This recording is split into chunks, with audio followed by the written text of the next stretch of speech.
Theory of decision making या decision theory. इसका पहले introduction. Decision making is an essential part of management, planning, organising, controlling and many other processes.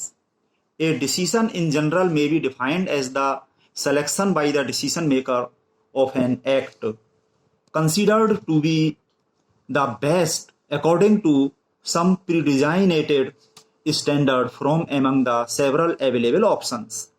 जितने भी option होते हैं हमारे पास में कोर्स ऑफ एक्शन, उनमें से बेस्ट हम इस तरह से चुनते हैं कि प्रॉफिट मैक्सिमाइजेशन या कॉस्ट मिनिमाइजेशन हो। पर इसमें वेरियस एनवायरमेंट्स होते हैं जिनको हम आगे यहाँ पे समझेंगे। The decision making process involve the following steps. Number 1, find out various alternative courses of action from which the final decision is to be made. जितने ऑप्शन हैं वो हमें पता होते हैं कि क्या क्या ऑप्शन है, उनमें से हमें कोई ऑप्शन चुनना होता है। दूसरी चीज, identify the possible outcomes, states of nature और इवेंट्स। क्या क्या कंडीशन हो सकती हैं, जैसे कि डिमांड क्या हो सकती हैं, क्या रिस्ट्रिक्शन हो सकती हैं, मार्केट जो है लो होगा, हाई होगा, मॉडरेट होगा, किस तरह का होगा, कैसी जो है स्टेट्स ऑफ नेचर होंगी, है ना, for decision problem. These are beyond the control of decision maker. ये चीजें हमारे हाथ में नहीं होती हैं। और तीसरी चीज, द पे ऑफ फंक्शन और पे ऑफ टेबल।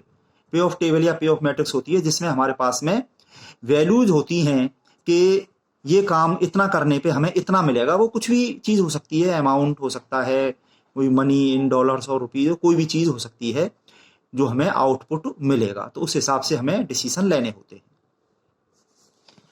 आगे हम देखें decision making environment. Basically there are 4 different states of decision environments. Number 1, decision making under certainty, जिसमें हमें डिमांड एटसेट्रा ये पता होती हैं, सर्टेन, आगे और डिटेल में डिस्कस करेंगे। दूसरी चीज, डिसीजन मेकिंग अंडर अनसर्टेनिटी, इसमें कुछ भी पता नहीं होती। तीसरी चीज, डिसीजन मेकिंग अंडर रिस्क, इसमें प्रोबेबिलिटी होती है हमारे पास में, तो उससे काम करते हैं पर रिस्क तो रहता ही है। और चौथा है डिसीजन मेकिंग अंडर कॉन्फ्लिक्ट। तो इसमें पहला जो डिसीजन मेकिंग अंडर सर्टेनिटी है, इसको हम थोड़ा सा यहाँ पे डिस्कस कर लेते हैं। ये चीज दरअसल इसमें से जितना आपके सिलेबस में है वो पढ़ चुके हैं और कुछ बाकी चीजें आपके सिलेबस में नहीं है। और दूसरी चीज, यहाँ इस सेगमेंट में हम पढ़ेंगे डिसीजन मेकिंग अंडर अनसर्टेनिटी, ये इसके अंदर हम पढ़ेंगे सिलेबस में। और डिसीजन मेकिंग अंडर रिस्क, ये हम यहाँ पे पढ़ेंगे। और डिसीजन मेकिंग अंडर कॉन्फ्लिक्ट जो है ये गेम थ्योरी होता है, जो कि हम आगे पढ़ेंगे लास्ट में। तो पहले decision making under certainty. If the outcome resulting from the selection of a particular course of action are given with certainty, there is just one state of nature for each course of action and has probability 1, that is certain, है ना। जैसे कि किसी चीज की demand हमें confirm मालूम है, कोई किसी चीज की कॉस्ट है वो इतनी है, इतना प्रॉफिट है, वो चीज जो है सर्टेन होती है इसमें। We are given complete and accurate knowledge of the consequence of each choice. सबका पता है हमें ये करेंगे तो ये इससे इतना मिलेगा, इतना प्रॉफिट मिलेगा, इतनी कॉस्ट आएगी। Since the decision maker has perfect knowledge of the future and the outcome, he simply selects that course of action for which the payoff is optimum। तो इससे जो डिसीजन मिलते हैं वो भी एकदम परफेक्ट, बिल्कुल ऑप्टिमम, एक्यूरेट, इस तरह से कैलकुलेट करके वो सही मिलते हैं। The technique used for solving problems under certainty are linear programming, जो कि हम पढ़ चुके हैं। और इसी के cases transportation and assignment method, जो पहले होते थे सिलेबस में, अब नहीं है। और भी बहुत सारी चीजें होती हैं, goal programming, input output analysis etcetera, और भी कई चीजें होती हैं जो कि आपके सिलेबस में नहीं है। Decision making under conditions of uncertainty. Under the condition of uncertainty, the probabilities associated with occurrence of the different states of nature are not given. कुछ भी पता नहीं होता है आगे किस तरह का जो है मार्केट नेचर रहेगा, क्या चीज रहेगी, वो सब अनसर्टेन है, पर फिर भी हमें डिसीजन तो लेने ही होते हैं। So the decision maker has no way of determining optimal strategies. There are number of different criteria available and a choice among them depends upon the attitude of the decision maker and the policy of an organization. तो ये जो criteria हैं these are given below, ये अलग अलग criteria हैं और अलग अलग क्राइटेरिया से अलग अलग डिसीजन भी हमें मिल सकते हैं। तो ये कंफर्म नहीं होते हैं कि कौन सा डिसीजन लेना चाहिए, पर इनमें से ही कोई सी क्राइटेरिया यूज करके हम डिसीजन ले सकते हैं। तो पहला है मैक्सिमिन क्राइटेरिया या मैक्समिन क्राइटेरिया और पेसिमिस्टिक अप्रोच और वर्ल्ड डिसीजन क्राइटेरिया। यह है मैक्सिमम या बेस्ट ऑफ मिनिमम यानी कि वर्स्ट पे ऑफ्स, है ना। तो ये जो है gives the optimal strategy according to this criteria. इस क्राइटेरिया के तहत आगे एग्जाम्पल में ज्यादा क्लियर होंगी चीजें, बस ये सारे क्राइटेरिया बता के एक एग्जाम्पल में हम इन सबको यूज करने जा रहे हैं, उससे ये सारी चीजें अच्छे से क्लियर होंगी।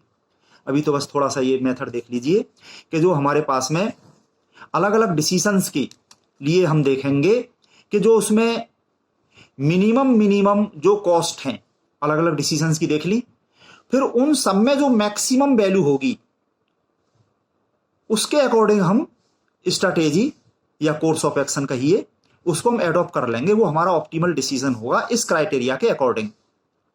तो इसमें पहले हम देखेंगे मिनिमम यानी कि ये पेसिमिस्टिक अप्रोच है, निराशावादी, है ना। मिनिमम फिर उसमें से मैक्सिमम देखेंगे।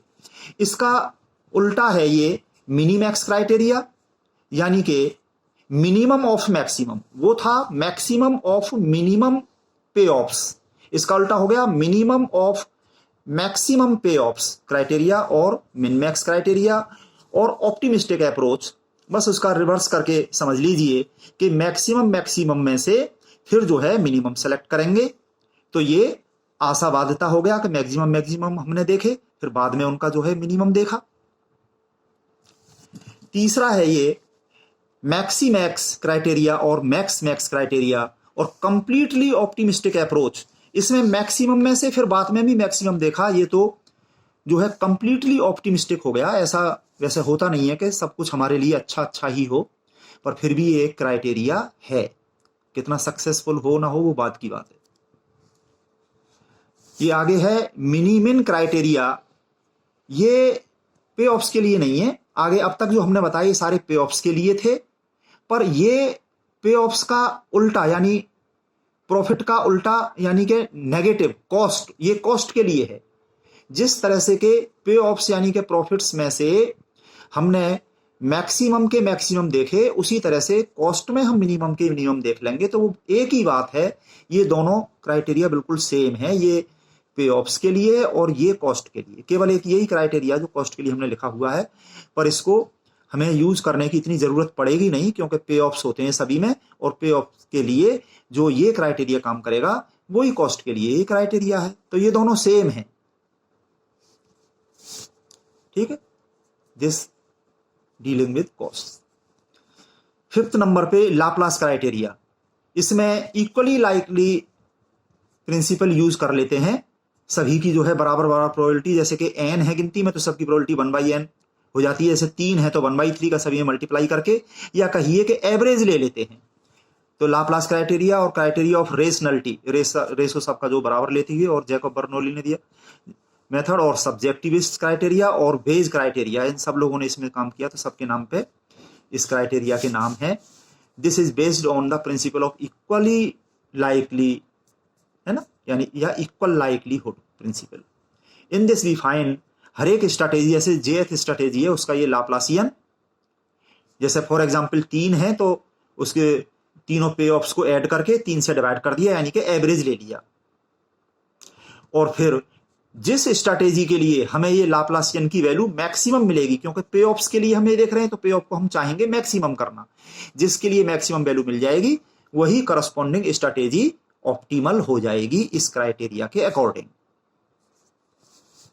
नेक्स्ट है हर्विज क्राइटेरिया और क्राइटेरिया ऑफ रियलिज्म, क्योंकि इसमें तो इक्वली सबको कर दिया था, इसमें थोड़ा रियलिज्म देखिए कि किसी तरीके से कोई हमें एक ये अल्फा फैक्टर जो है, ये कोफिशिएंट ऑफ ऑप्टिमिज्म है 0 से 1 के बीच में, ये पता करते हैं किसी तरह से और इसको यूज करके करते हैं। ये लियोनिड हर्विज ने ये दिया था, इनको नोबेल प्राइज मिला था। तो इकोनॉमिक्स में इन्होंने इंट्रोड्यूस किया the idea of coefficient of optimism alpha. According to this criteria choose the strategy that maximizes, ये हर्विज, ये एच निकाल लेंगे हम हर एक स्ट्रेटेजी के लिए जिसमें ये अल्फा जो है कोफिशिएंट ऑफ ऑप्टिमिज्म का मल्टीप्लाई कर देंगे मैक्सिमम पे ऑफ में plus 1 minus alpha. 1 minus alpha हो जाएगा कोफिशिएंट ऑफ पेसिमिज्म, ये भी 0 से 1 के बीच में होगा। इसका मल्टीप्लाई कर देंगे हम मिनिमम पे ऑफ में, या फिर कहिए बेस्ट और वर्स्ट पे ऑफ में मल्टीप्लाई करके हर एक स्ट्रेटेजी के लिए जो हम ये एच की वैल्यू निकाल लेंगे, तो उनमें से मैक्सिमम एच जिस स्ट्रेटेजी से मिलेगा वो ऑप्टिमल स्ट्रेटेजी हो जाएगी इस क्राइटेरिया के अकॉर्डिंग। और ये लास्ट है मिनीमैक्स रिग्रेट क्राइटेरिया और सावेज क्राइटेरिया। एल.जे. सावेज थे, उन्होंने ये क्राइटेरिया दिया। According to this criteria minimum of maximum regrets, minimum of maximum regrets. Regret क्या होते हैं? Opportunity losses. वैसे ये लॉस नहीं होते, पर अगर हम मौके का फायदा उठाने से चूक जाएं तो जो लॉस होते हैं, तो उनकी हम एक टेबल बना लेते हैं। और उस टेबल में जिस तरह से ऊपर हमने ये देखा था मिनीमैक्स क्राइटेरिया पे ऑफ्स के लिए, बस पे ऑफ्स की जगह पे यहां पे रिग्रेट आ गया। ठीक है, मैक्सिमम रिग्रेट्स का मिनिमम हम देख लेंगे और उसके अकॉर्डिंग हम डिसीजन लेंगे। तो ये सारी चीजें आगे एग्जाम्पल में क्लियर होंगी, अच्छे से वहां समझेंगे हम। एग्जाम्पल 1, गिवन द फॉलोइंग पे ऑफ टेबल, इसके अंदर है प्रॉफिट इन 1000 रुपीज।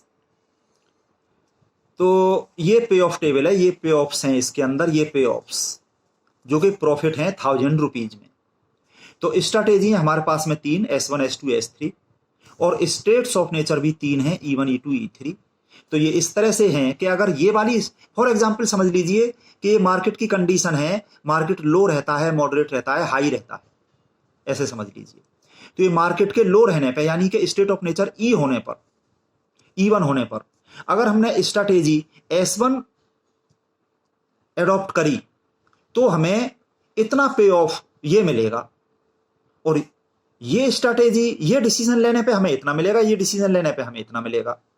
इसी तरह से ये स्टेट ऑफ नेचर रहने पर हमें ये मिलेंगे, और ये होने पे ये मिलेंगे। यहां पे कोई नेगेटिव वैल्यू भी हो सकती है, यानी कि लॉस में भी जा सकते हैं, कुछ भी वैल्यू गिवन हो सकती है। तो अब इन स्टेट्स का हमें पता नहीं है कि क्या रहने वाली है, तो अब हम यहां पे डिसीजन लेंगे। हमसे कहा गया है indicate the strategy to be selected according to several criteria, जो हमने पढ़े हैं उन सबसे यहां पे डिसीजन लेके हम दिखाई दे रहे हैं, और एग्जाम में जिससे पूछा जाए उससे कर देना। तो पहले नंबर पे ये मैक्सिमम क्राइटेरिया, इसमें हम मिनिमम पे ऑफ्स देखेंगे हर एक स्ट्रेटेजी के लिए। तो इसमें देखिए मैंने यहां पे लिखा है मिनिमम पे ऑफ्स। स्ट्रेटेजी S1 में मिनिमम देखिए ये 150 हमने यहां पे लिख लिया, S2 में मिनिमम 0 लिख लिया, S3 में मिनिमम 300, सब में बराबर है तो मिनिमम 300 ये यहां पे लिख लिया। तो हमने मिनिमम पे ऑफ्स लिख लिए, और इनका देखेंगे हम मैक्सिमम, मैक्सिमम ऑफ मिनिमम पे ऑफ्स क्राइटेरिया। तो ये जो हमने मिनिमम देखे इन सब का मैक्सिमम ये हो गया, ये लिख दिया मैक्सिमम, और ये मिल रहा है हमें S3 के लिए। So according to this criteria strategy S3 should be adopted. इस क्राइटेरिया के अकॉर्डिंग ये ऑप्टिमल डिसीजन होगा। इसी तरह से हम आगे देख लें मिनीमैक्स क्राइटेरिया, जो मैक्सिमम पे ऑफ्स देखेंगे हम, मैक्सिमम पे ऑफ्स हर एक स्ट्रेटेजी के लिए। S1 में मैक्सिमम 700, S2 में मैक्सिमम 500, S3 में मैक्सिमम 300, और इन सभी में देख लिया हमने मिनिमम ये 300 है। So according to this criteria इस 300 के करस्पॉन्डिंग S3 डिसीजन हमारा ऑप्टिमल होगा। ठीक है, ये सब चीज इस तरह से लिख दी। अब इसमें ध्यान रखने वाली बात यह है कि हम जैसे इस तरह से बच्चे जो याद करते हैं, तो अगर कोई इस तरह की फॉर्म में प्रॉब्लम दे रखी है कि ये स्ट्रैटेजी हमारी यहाँ की बजाय यहाँ दे रखी है, स्टेट ऑफ नेचर यहाँ दे रखे हैं, तो या तो उसको ट्रांसपोज करके इसी फॉर्म में ले आओ और उनके नीचे ऐसे देखते हैं। ठीक है, या फिर ये ऐसे हुआ, ये ऐसे हुआ, तो फिर हम इधर देखेंगे। पर मेरी सलाह तो ये है कि ऐसे ही देखो इनके नीचे, या तो इस फॉर्म में है तो ठीक है, या फिर दूसरी फॉर्म में है तो ट्रांसपोज करके ऐसे ले आओ, ये मेरी सलाह है। अगला है मैक्सिमैक्स क्राइटेरिया, मैक्सिमम ऑफ मैक्सिमम पे ऑफ्स। इन सब के मैक्सिमम पे ऑफ्स ये हमने यहां पे लिख लिए, और इन सब में जो मैक्सिमम है ये जो कि S1 के लिए मिला, तो यहां पे S1 डिसीजन हो गया इस क्राइटेरिया के अकॉर्डिंग। अब हम देखें लाप्लास क्राइटेरिया, तो S1 के लिए हम लिखेंगे लाप्लासियन। S1 के लिए जो पे ऑफ्स हैं 700, 300, 150, इन तीनों का एवरेज लिखेंगे हम।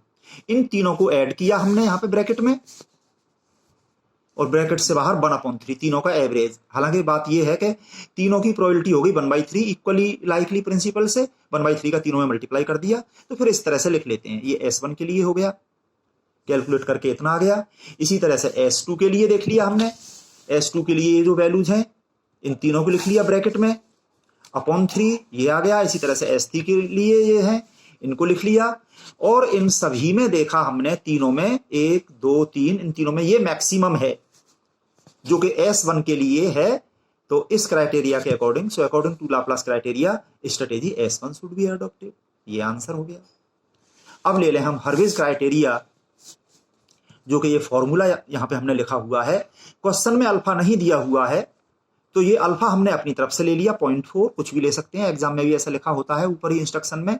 If you feel some data missing then you take, उसको अपनी तरफ से assume that and state clearly. तो ये चीज हमने अपनी तरफ से ले ली, और इससे 1 माइनस अल्फा हो गया 0.6। तो ये H ऑफ S1, ये फॉर्मूला क्या है, यहां पर रखेंगे हम अल्फा इंटू मैक्सिमम पे of plus 1 minus alpha into minimum पे ऑफ। अल्फा की जगह तो 0.4 है और 1 माइनस अल्फा की जगह है 0.6। तो पहले हम S1 का देख रहे हैं, तो S1 का मैक्सिमम 700 और मिनिमम 150, ये हमने यहां पे लिख लिया। 700 यहां पे लिख लिया, 150 यहां पे लिख लिया, और ये कैलकुलेट करके 370 आ गया। इसी तरह से S2 का लिख लिया, S2 में मैक्सिमम 500 है, मिनिमम 0 है, ये इतना आ गया। इसी तरह से S3 का लिख लिया, उसमें मैक्सिमम 300 है और मिनिमम भी 300 है, क्योंकि उसमें सारे इक्वल हैं, तो ये इतना आ गया। अब इन तीनों में हमने मैक्सिमम देखा जो कि ये है, और ये S1 के लिए है। So according to this criteria strategy S1 should be adopted. ठीक है, और अब ये लास्ट है हमारा मिनी मैक्स रिग्रेट क्राइटेरिया, क्योंकि वो कॉस्ट वाला एक जो था वो हमने छोड़ दिया, वो तो सेम उसके जैसा जो था वो हमने यहां पे कर लिया है। तो ये कुल मिला के ये इतने ही होते हैं। ये मिनी मैक्स रिग्रेट क्राइटेरिया के लिए रिग्रेट यानी कि अपॉर्चुनिटी लॉस की हम एक टेबल बना लेंगे। ये बनाइए हमने रिग्रेट टेबल, तो इसको अच्छे से समझ लीजिए। पहले स्ट्रेटेजी हमने यहाँ पे लिखी हुई है, स्टेट्स ऑफ नेचर ये यहाँ पे लिखे हुए हैं, जैसा कि ऊपर टेबल में हमें दिया हुआ है। इस टेबल में ये यहाँ पे हमने लिख लिए। अब हमने अपॉर्चुनिटी लॉस कैसे देखे कि इस स्टेट ऑफ नेचर E1 में मैक्सिमम पे ऑफ 700 है, इन तीनों में देखते हुए ये मैक्सिमम है। तो इस 700 में से यानी कि मैक्सिमम में से ये सारे हमने सब्ट्रैक्ट करते हुए लिखे, आगे उस टेबल में दिखाता हूं। 700 माइनस 700 0, 700 माइनस 500 200 आ गया, 700 माइनस 300 तो ये 400 आ गया। तो ये अपॉर्चुनिटी लॉसेज हैं, जो आगे टेबल में मैं दिखाता हूं। वो लॉस नहीं है, एक तरह के a type of loss opportunity loss है कि अगर हम मौके का फायदा उठाने से चूक गए तो हमें इतना लॉस होगा। जो कि इस टेबल में आप देखिए कि ये पहले वाले में कोई लॉस नहीं है, मौके का पूरा फायदा उठा लिया, 700 की 700 मिल गए। दूसरे में अगर जो है हम इसमें अगर हमने ये डिसीजन लिया 500 मिल रहे हैं, है ना, ये अगर स्टेट ऑफ नेचर रही, हम ये डिसीजन लेते तो पूरे 700 मिल जाते, और अगर हमने ये डिसीजन लिया तो हमें कुल 500 ही मिले। तो 200 जो है हम नहीं ले पाए, मौके का फायदा उठाने से जो हम चूक गए, तो वो अपॉर्चुनिटी लॉस हुआ हमें 200 का। इसी तरह से ये डिसीजन लेने पे अपॉर्चुनिटी लॉस हुआ हमको 400 का। तो ये हमने यहां पे लिख लिए हैं। इसी तरह से E2 में जो मैक्सिमम है 450, उसमें से इन तीनों को सब्ट्रैक्ट करते हुए यहाँ पे 150 0 150 ये लिख लिए हमने। और इसी तरह से E3 में जो मैक्सिमम है आप देखना 300 में से सभी को सब्ट्रैक्ट करते हुए ये लिख लिए। ठीक है, तो ये सारे रिग्रेट्स हैं। अब इन सब में हम लिख लें maximum regrets.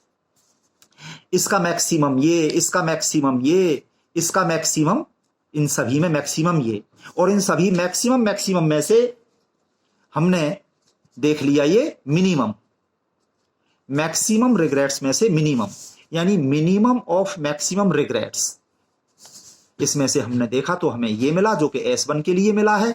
So according to this criteria strategy S1 should be adopted. इसी तरह से आप अपनी बुक से पहले एग्जाम्पल करिए और अच्छी तरह से जितना ज्यादा हो सके सवाल करने की कोशिश करिए और अपनी प्रॉब्लम पूछिए।